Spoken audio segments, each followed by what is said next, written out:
உமாச்சி காப்பாத்து பக்தி சேனல்களுக்கு இந்த சிகிப்பிரி லலிதாவின் பணிவான வணக்கங்களும் நமஸ்காரங்களும்.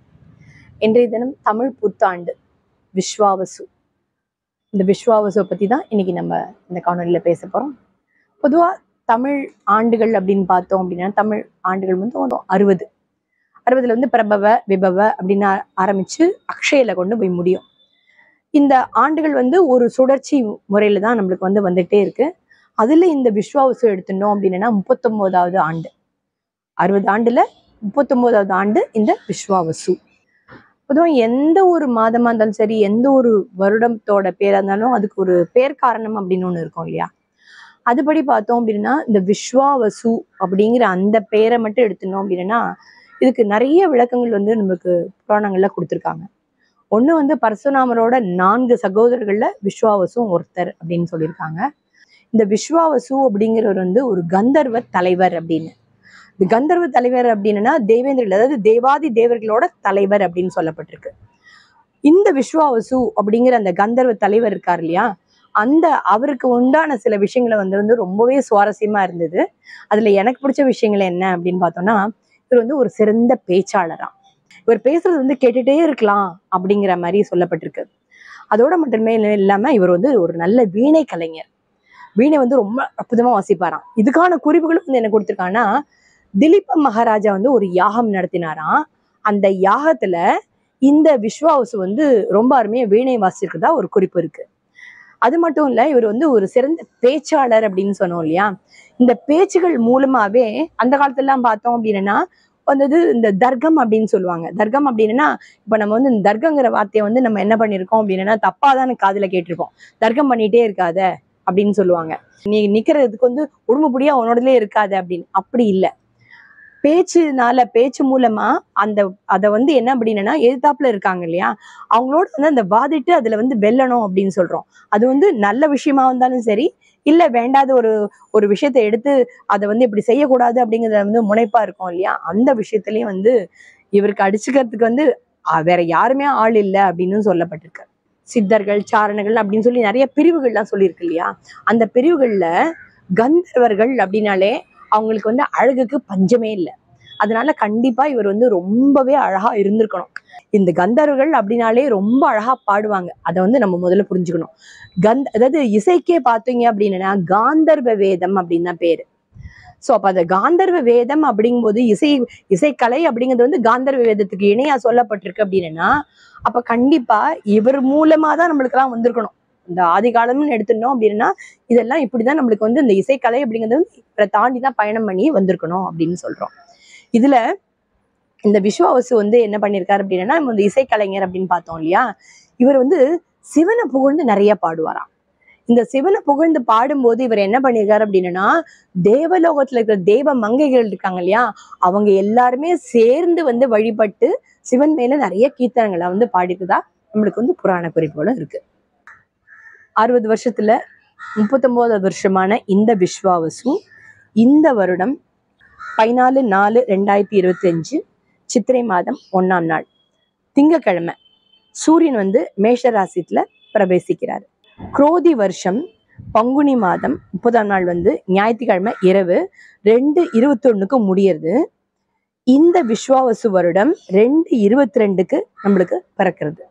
பொதுவா ஒரு புத்தாண்டு அப்படின்னு எடுத்துட்டோம் அப்படின்னு வச்சுக்கோங்களேன், அது வந்து புத்தாண்டு இந்த பிறக்கிற காலம் அப்படின்னு சொல்றோமே, இப்ப வந்து இந்த பிறக்கிற நேரம், எந்த நேரத்துல பிறக்குது, எந்த நட்சத்திரத்துல பிறக்குது, எந்த திதி, இதெல்லாம் நம்ம ஒரு பக்கம் இருக்கட்டும். பொதுவாவே இந்த தமிழ் புத்தாண்டு அப்படின்னு எடுத்துட்டோம்னா இந்த சூரியன் வந்து கிழக்கு திசையில சரியா என்னைக்கு வந்து சரியா கிழக்கு திசையில வந்து உதிக்கிறதோ அந்த நாள் அப்படின்னு சொல்றோம்ல, அதுதான் இந்த சித்திரை 1ஆம் நாள் அப்படின்னு சொல்றோம். அந்த சித்திரை 1ஆம் நாள்ல கரெக்டா அந்த கிழக்கு திசையில வந்து சூரியன் உதிக்கிற நாள் தான் அந்த நாளை வந்து நம்ம தமிழ் புத்தாண்டு அப்படிங்கிறத எடுத்துட்டோம். இதை வந்து முதல்ல நம்ம வந்து முழுசா உள்ள வாங்கிக்கணும். ஏன்னா பொதுவா புத்தாண்டு அப்படின்னு எடுத்துட்டோம்னு வச்சுக்கோங்களேன், இப்ப நம்ம தமிழ் பேசுறோம், தமிழ் புத்தாண்டு அப்படின்னு சொல்றோம். இதே மாதிரி எல்லா மொழிகளுக்குமே இருக்கும் இல்லையா, எல்லா மொழிகளுக்கும் அவங்கவுங்களோட புத்தாண்டு அப்படிங்கிறது வந்து அவங்க எப்படி கொண்டாடுறாங்க அப்படின்னா, அந்தந்த விஷயத்துல அந்த சூரியன் வந்து கிழக்கு நோக்கி முதல்ல அந்த பிரவேசிக்கிற நாள் அப்படின்னு. இப்ப நாம என்ன பண்ணுவோம் அப்படின்னா, சித்திரை மேஷம் அப்படின்னு மேஷ ராசியில இந்த சூரியன் வந்து பிரவேசிக்கிற மாதம், அதுதான் சித்திரை மாசம் அப்படின்னு எடுத்துக்கிறோம். அதுல இந்த சித்திரை நன்னாள்ல அந்த அந்த ஒரு குறிப்பிட்ட நேரம் அப்படின்னு சொல்றோமே, அந்த குறிப்பிட்ட நேரத்துல அந்த சூரியன் வந்து கிழக்கு நோக்கி உதிக்கிற காலம் தான் இந்த தமிழ் புத்தாண்டு. நம்மளுக்கு குழந்தையிலேருந்து சொல்லி கொடுத்தது என்னன்னா, சன்ரைஸ் அப்படின்னா ஈஸ்ட், சன்செட் அப்படின்னு சொன்னா வெஸ்ட் அப்படின்னு சொல்லிட்டோம். ஆனா அப்படி இல்லையே.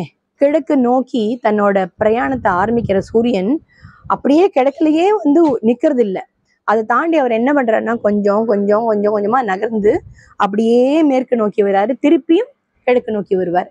இதுதான் இதுபடிதான் நம்ம என்ன பண்றோம் அப்படின்னா, அந்த மகர சங்கராந்தின்னு சொல்ற அந்த தை திருநாள் இருக்கு இல்லையா, அதுல பார்த்தோம் அப்படின்னா அந்த அன்னைக்கு வந்து முக்கியமா நம்ம கொண்டாடுறது யாரை கொண்டாடுறோம்? சூரியனை தான் கொண்டாடுறோம். அப்போ அந்த அந்த ஒரு திக்குலையும் அவர் எவ்வளவு அழகா நகர்றாரு, எத்தனை தூரம் நகர்றாரு அப்படிங்கிறத வந்து நான் சொல்ல வேண்டாம். நம்மளோட அந்த கால கணிப்பு அப்படின்னு சொல்றேன், பஞ்சாங்கத்துல பாத்தீங்க அப்படின்னா ரொம்பவே துல்லியமா ரொம்ப அழகா கொடுத்துருப்பாங்க. பொதுவா வந்து தமிழ் புத்தாண்டு அப்படின்னு எடுத்துட்டோம் அப்படின்னா, நம்மளோட இல்லங்கள்ல பார்த்தோம் அப்படின்னா அன்னைக்கு ரொம்பவே ஒரு ஸ்பெஷல் டே அப்படின்னு சொல்லுவோம். ஏன் அப்படின்னா, வழி வழியா நம்மளோட பெரியோர்கள் வந்து நம்மளுக்கு சொல்லிக் கொடுத்தது என்ன அப்படின்னு கேட்டோம்னா, குடும்ப சகிதமா கொண்டாடணும். அதுதான் நான் முதல்ல எப்போதுமே வைக்கிறது அப்படின்னு. அன்னைக்குதான் புத்தாடை எடுப்பாங்களே. அதாவது தமிழ் புத்தாண்டு இருக்கு இல்லையா, அந்த புத்தாண்டுக்காக தான் புது துணி எடுத்து அந்த வஸ்திரத்தை வந்து பெரியவங்க வந்து சின்னவங்களுக்கு வந்து வச்சு கொடுத்து எல்லாரும் சேர்ந்து வந்து அந்த புது வஸ்திரம் கட்டின்னு அவ்வளோ அழகா ஜம்முன்னு கொண்டாடணும் அப்படின்னு சொல்லுவாங்க. அன்னைக்கு பார்த்தோம் அப்படின்னா வீடே வந்து ஜெகஜோதியா அப்படியே ஒரு இல்லமே கோவில் அப்படின்னு சொல்லுவோமே, அந்த மாதிரி இருக்கும். அதுக்கு வந்து அடிப்படை காரணம் என்ன அப்படின்னு பார்த்தோம்னா, இந்த அற்புதமான வசந்த காலம் தான். வசந்த காலத்துல பார்த்தோம் அப்படின்னா பூக்கள் வந்து பூத்து குலுங்கும் அப்படின்னு சொல்லுவோம் இல்லையா. அந்த பூத்து குலுங்குற நாள்ல, அதாவது இந்த பின்பனி காலம் அப்படின்னு சொல்றோம் இல்லையா, அது கரெக்டா அது அப்பதான், அதாவது பின்பனி காலத்துல இருந்து நம்ம என்ன பண்றோம்னா கோடை காலத்துக்குள்ள நுழையிறோம். அந்த கோடை காலத்துல தான் நம்மளுக்கு பார்த்தோம் அப்படின்னா நிறைய காய்கள், புது புது காய்கறிகள் எல்லாம் நம்மளுக்கு கிடைக்கும். அதே மாதிரி புது புது மலர்கள் கிடைக்கும், நிறைய மலர்கள் கிடைக்கும், அப்படியே பூத்து குலுங்குற மலர்கள் அப்படின்னு சொல்லலாம். அந்த மாதிரி கிடைக்கிறதுனால இது எல்லாத்தையும் ரொம்ப அழகா இந்த புத்தாண்டு தினத்துல வந்து நம்ம வச்சு கொண்டாடுறோம் அப்படின்னு சொல்லுவோம். வாசல்ல வந்து அலங்காரத்துக்கு தோரணம் எல்லாம் வைப்போம், எல்லாம் பண்ணுவோம். அது மட்டும் இல்லைங்க, பழங்கள் அப்படின்னு எடுத்துட்டோம்னா அந்நிய நாட்டு பழத்துக்கெல்லாம் முக்கியத்துவம் கொடுத்துட்டோம் அப்படின்னு சொல்லலாம். ஏன்னா வாயில நுழையாத பழங்களோட பேர்கள் எல்லாத்தையும் எடுத்து அந்த பழத்துலதான் இவ்வளவு இருக்கு அப்படின்னு சொன்னோம். ஆனா முக்கனிகள் அப்படின்னு சொல்றோம் இல்லையா, அது நம்ம தமிழ்நாட்டுக்கே உரித்தானது. மா, பலா, வாழை அப்படின்னு இந்த மூணுமே வந்து நம்மளுக்கு இந்த மாசத்துல ரொம்ப அற்புதமா கிடைக்கும். அதுவும் அந்த பலாப்பழம் விற்கிற இடத்துக்கு போயிட்டோம்னு வச்சுக்கோங்களேன், அந்த வாசனை அந்த இடத்த விட்டு நம்ம அன்னடன் நகர மாட்டோம். பலாப்பழத்தை வாங்கி சாப்பிட்டுடலாமா அப்படின்னு தோணும். அந்த அந்த மாப்பலா வாழை அப்படின்னு சொல்ற அந்த முக்கணிகள் கொண்டு ரொம்ப அழகா அற்புதமா நம்ம வந்து அன்னைக்கு அந்த சமையல் பதார்த்தத்திலேயே நம்ம சேர்த்துப்போம் அப்படின்னு சொல்றோம். இதுல சமையல் அப்படின்னு சொல்லும் போது, இந்த சமையல் பதார்த்தத்துல ரொம்பவே டாப் லிஸ்ட்ல இருக்கிறது எதுனா 2 விஷயம். ஒண்ணு வந்து இனிப்பு பச்சடி, இன்னொன்று வந்து கசப்பு பச்சடி அப்படின்னு சொல்லி. இனிப்பும் கசப்பும் கலந்துதான் வாழ்க்கை. அந்த இனிப்பு வந்து மாங்காய் பச்சடி மூலமாவும், கசப்பு வந்து ரொம்ப அழகா வேப்பம்பூ பச்சடியால செஞ்சு இது 2த்தையும் நம்ம வந்து சாப்பிடணும்னு சொல்லி கொடுத்து, இனிப்புக்கு வசந்து சேர்ந்துதான் வாழ்க்கைங்கிற இந்த வாழ்க்கை தத்துவத்தையே நம்மளுக்கு வந்து என்ன பண்ணிட்டாங்கன்னா, இந்த தமிழ் புத்தாண்டுல ரொம்ப அழகா நம்மளோட பெரியவங்க நம்மளுக்கு சொல்லி கொடுத்துருக்காங்க.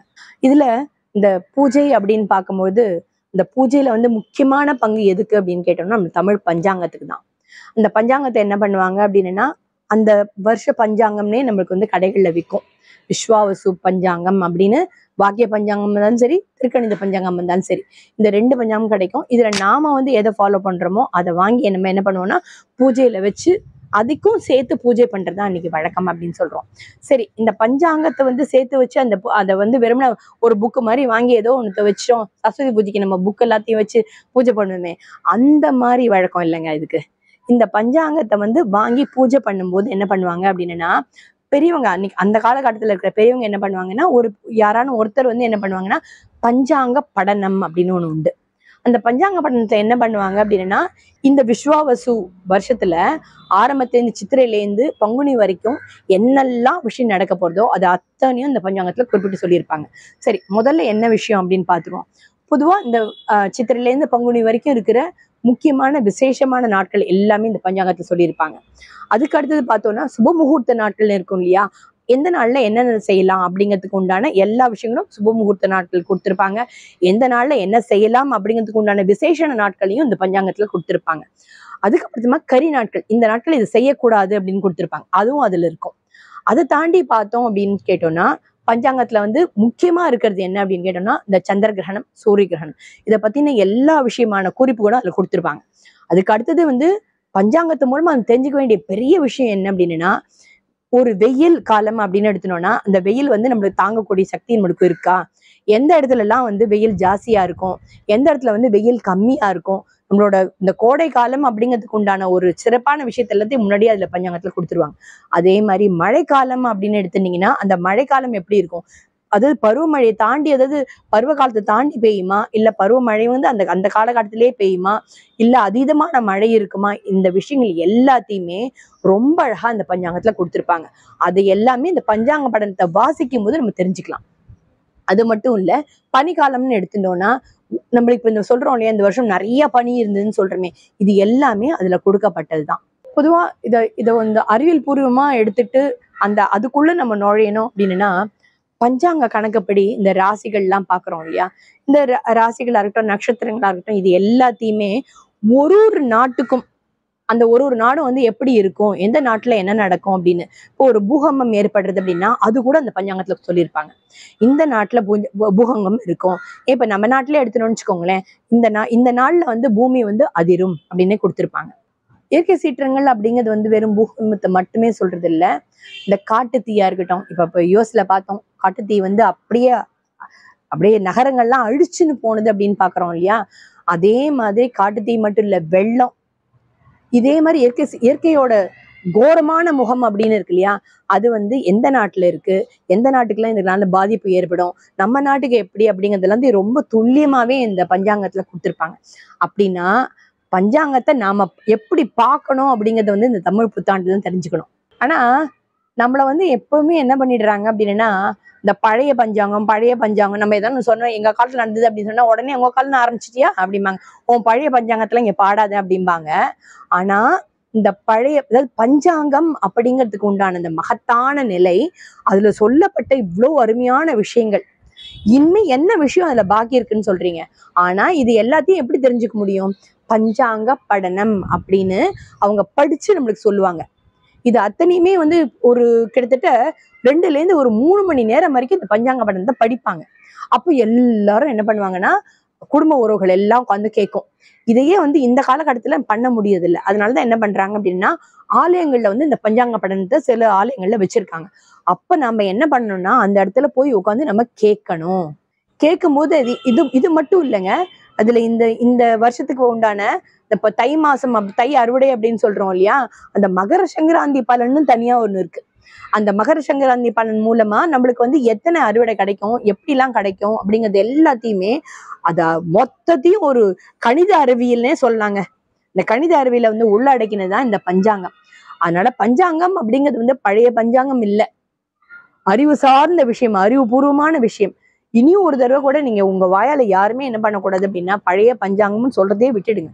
பொதுவாவே நம்மளோட எல்லா விஷயங்களையும் பார்த்தோம் அப்படின்னா நம்ம பஞ்சாங்க அடிப்படையில் தான் நம்ம என்ன பண்றோம், அத்தனை விஷயத்தையும் ஃபாலோ பண்றோம். ஒரு நல்ல நாளை பார்க்கணும், ஒரு அஷ்டமி நவமி திதியா இருக்கா, அதை உடனே பஞ்சாங்கத்துல பாக்குறோம், இன்னைக்கு இது செய்யலாமா அப்படின்னா பஞ்சாங்கத்தை பாக்குறோம். அதனால பழைய பஞ்சாங்கம் இல்லாது ட்ரெண்டிங் பஞ்சாங்கம், அதை ஞாபகத்துல வச்சுக்கோங்க. இது நம்மளோடையது, நாம தான் அதை எடுத்து நம்ம என்ன பண்ணோம், அடுத்த தலைமுறைக்கு கொண்டு போய் இதை சேர்க்கணும். இப்போ தமிழ் பஞ்சாங்கம் அப்படின்னு சொன்னோம், தமிழ் பஞ்சாங்கத்துல வந்து இவ்வளவு விஷயங்கள் இருக்கு அப்படிங்கிறத பார்த்தோம்.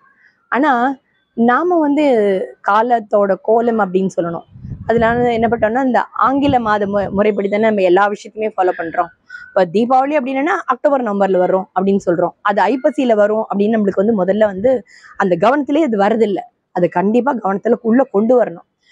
இதை ஏன் நான் சொல்ல வரேன் அப்படின்னா, பொதுவா நம்மளோட பிறந்த தினம்னு எடுத்துக்கணும், இல்ல நம்மளோட திருமணமான தினமா இருக்கட்டும், இல்ல எந்த ஒரு நல்ல ஒரு விஷயம், குடும்ப சார்ந்த ஒரு நல்ல விஷயமா இருந்துன்னு வச்சுக்கோங்களேன், அந்த நாட்கள் எல்லாமே அந்த காலத்துல வந்து எப்படி சொல்லப்பட்டிருக்கு அப்படின்னா தமிழ் மாதத்தோட கணக்குப்படிதான் பண்ணியிருப்பாங்க. உங்களோட பிறந்த தேதியை சொல்லுங்க அப்படின்னு சொன்னா நம்ம என்ன பண்றோம், ஏதாவது ஒரு ஒரு மாதத்தோட பேரை சொல்லி இந்த இந்த தேதியில பிறந்தோம் அப்படின்னு பட்டுன்னு சொல்லிடுவோம் இல்லையா. ஆனா அன்றைய காலகட்டத்துல பாத்தீங்க அப்படின்னா அவங்க தமிழ் மாதத்தை சொல்லி தமிழ் மாதத்துல இத்தனாவது நாள் அப்படின்னு சொல்லுவாங்க. இப்படிதான் நம்மளோட பெரியவங்க வந்து எல்லா விஷயத்தையுமே பார்த்திருக்காங்க. ஆனா நம்மளோட பிறந்த நாளை எப்படி கொண்டாடணும், ஒரிஜினலாவே நம்ம எப்படி கொண்டாடணும் அப்படின்னு பார்த்தோன்னா, தமிழ் மாதத்துல நம்ம என்ன தேதியில பிறந்தோமோ அதுதான் நம்மளோட ஒரிஜினலான என்ன சொல்றது பிறந்த நாள் அப்படின்னு சொல்லணும். இப்ப திருமண நாளும் எடுத்துட்டீங்க கூடனா நம்ம தமிழ் மாதத்துல எத்தனாவது மாதத்துல என்ன தேதியில நம்ம கல்யாணம் பண்ணியிருக்கோமோ அதே தேதியில தான் நம்ம திருப்பியும் திருமண நாளை பார்க்கணும். நம்ம எல்லாத்தையுமே எல்லாமே ஆங்கில நாட்கள் கணக்குப்படியே நம்ம பார்த்துட்டு போனோம் அப்படின்னா இந்த தமிழ் பஞ்சாங்கம் தமிழ்ல சொல்லப்பட்ட விஷயங்கள் எதுவுமே நம்ம ஃபாலோ பண்ணாம இருந்துரும் இல்லையா. அதனால என்னோட ஒரு தாழ்மையான விண்ணப்பம் வந்து நம்மளோட பிறந்த நாளும் சரி திருமண நாளும் சரி இல்ல முக்கியமான நாட்கள் எதுவாக இருந்தாலுமே இந்த தமிழ் மாதத்தை படி தமிழ் பஞ்சாங்கத்தை படி நீங்க கண்டிப்பா ஃபாலோ பண்ணணும் அப்படிங்கிறத நான் உங்கள்கிட்ட ஒரு ரிக்வஸ்டாவே வச்சுக்கிறேன். துன்பம் அப்படின்னு வரும்போது நம்ம உடனே என்ன பண்ணுவோம், எந்த கோயிலுக்கு போனாப்பா நம்மளுக்கு வந்து இதெல்லாம் சரியாகும் அப்படின்னு கேட்போம். அதுக்கப்புறம் அதுலயும் சரிப்பட்டு வரலன்னா அடுத்தது நம்ம எங்க பண்ணுவோம்னா கண்டிப்பா நம்மளோட ஜாதகத்தை எடுத்துட்டு ஒரு ஜோசியரை பக்கத்துக்கு போவோம். அவர்கிட்ட வந்து போகும்போது அவர் வந்து என்ன சொல்ல போறாரு அப்படின்னு எடுத்துப்போம். அப்ப அவர் சொல்ற எல்லா விஷயங்களும் எதுக்குள்ள இருக்கு, தமிழ் பஞ்சாங்கத்துக்குள்ள தானே இருக்கு. அந்த பஞ்சாங்க படிதான் நம்மளோட ஜாதகம் அப்படிங்கறத அவங்க கணிக்கிறது எப்படி கணிக்கிறாங்க, தமிழ் பஞ்சாங்கம் படி தமிழ் மாத கணக்குப்படி தானே எல்லாத்தையுமே எடுத்துக்கிறாங்க. அதனால இந்த பஞ்சாங்கம் அப்படிங்கிறது வந்து நம்மளோட வாழ்க்கையோட ஒன்றி அப்படியே இன்றியமையாதது அப்படின்னே சொல்லணும். தமிழ் புத்தாண்டு, இந்த தமிழ் புத்தாண்டு வந்து எதுல இருந்து ஆரம்பிச்சோம் அப்படின்னா கிழக்கு நோக்கி சித்திரை மாசத்துல முதல்ல வந்து சூரியன் அடி எடுத்து வைக்கிறான்னு ஆரம்பிச்சோம். அந்த புத்தாண்டை எப்படி வளமா கொண்டாடணும், குடும்ப உறவுகளோட எப்படி சேர்ந்து கொண்டாடணும்னு பார்த்தோம். அந்த குடும்ப உறவுகளுக்கு வந்து அத்தனை பேருக்கு புது துணி எடுத்து வஸ்திரத்தை எடுத்து கொண்டாடணும் அப்படிங்கிறதையும் பார்த்தோம். அதுக்கு அடுத்தது அதோட அழகான ஒரு உணவு பதார்த்தங்கள், இன்பமும் துன்பமும் சேர்ந்துதான் வாழ்க்கை அப்படின்னு சொல்லி ஒரு இனிப்பு பச்சடி ஒரு கசப்பு பச்சடி அப்படின்னு சொல்லி கொடுத்தோம். அதுக்கப்புறமா அதை வந்து வீட்டு பெரியவங்கள் வந்து எப்படி பஞ்சாங்கத்தோட அடிப்படையில நம்மளோட இந்த சித்திரை மாதத்துல இருந்து பங்குனி மாதம் வரைக்கும் உள்ள அத்தனை விஷயங்களையும் உள்ளடக்கியதுதான் அருமையான இந்த பஞ்சாங்கம் அப்படின்னு பார்த்தோம். ட்ரெண்டிங் பஞ்சாங்கம் வேற சொல்லியிருக்கோங்க. அதனால இந்த பஞ்சாங்கத்துக்கு வந்து இத்தனை முக்கியத்துவம் கொடுத்துருக்கோம். அதுக்கப்புறம் பார்த்தோம் அப்படின்னா பஞ்சாங்க படனம் அப்படின்னு பார்த்தோம். இதை கண்டிப்பா எல்லாரும் கேட்கணும் அப்படிங்கறத வந்து நல்ல ஞாபகத்துல வச்சுக்கணும். தமிழ் புத்தாண்டுக்கு சிறப்பான விஷயங்களை நிறைய விஷயத்த பார்த்துட்டோம். இந்த விஸ்வாவசூல வந்து நம்ம என்ன சொல்லியிருக்கோம், அவர் வந்து ஒரு பெரிய சிறந்த பேச்சாளர்னு பார்த்தோம், ஒரு இசைக்கலைஞன்னு பார்த்தோம், வீணை வித்வான்னு பார்த்தோம். அப்போ யாருக்கெல்லாம் சிறப்பு அப்படிங்கிறது கண்டிப்பா எனக்கு புரிஞ்சு போச்சு. ஏன்னா விஸ்வாவசு ஒரு இடத்துல இந்த விஸ்வாவசுக்கு இவ்வளோ ஒரு சீரும் சிறப்பும் இருக்குன்னா அப்போ சிறந்த பேச்சாளர்களுக்கு இது ஒரு சிறப்பான விஷயமா இருந்திருக்கலாம். இசைக்கலைஞர்களுக்கு ஒரு பெரிய மகத்தான ஒரு ஆண்டா இருக்க போறது. அதே மாதிரி ஒரு வீணை இசைக்கலைஞராக இருந்தா அவருக்கு வந்து வீணை இசைக்கலைஞர்களுக்கு ஒரு சிறப்பான ஆண்டா இது இருக்க போறது. பேச்சாளருக்கு என்ன வேணும், ரொம்ப அழகான ஒரு அறிவும் வேணும், அதை திறம்பட செய்யறதுக்கு செயலாற்றங்களும் வேணும். அதனால நம்ம எல்லாருக்குமே பார்த்தோம் அப்படின்னா இந்த விஸ்வாவசு அப்படிங்கிற ஒரு அற்புதமான ஆண்டு வந்து வளத்தை அள்ளி அள்ளி கொடுக்க போறது அப்படிங்கிறதுல வந்து எந்த ஒரு சந்தேகமும் வேண்டாம். இந்த விஸ்வாவசு ஆண்டு உங்களுக்கு எல்லா வளங்களையும் நலங்களையும் அள்ளி அள்ளி தரணும் அப்படிங்கிறத எல்லாம் அல்ல இறைவனை நான் வேண்டிக்கிறேன். உமாச்சி காப்பாத்து பக்தி சேனல்கள் அனைவர்களுக்கும் தமிழ் புத்தாண்டு நல்வாழ்த்துக்கள். மீண்டும் அடுத்த காணொலியில் சந்திக்கும் வரை உங்களிடம் விடைபெறுவது உங்களோட சிபிரியா லலிதா. கண்டிப்பா இந்த வீடியோ எல்லாருக்கும் பிடிச்சிருக்கும். லைக் பண்ணுங்க, ஷேர் பண்ணுங்க, சப்ஸ்கிரைப் பண்ணுங்க.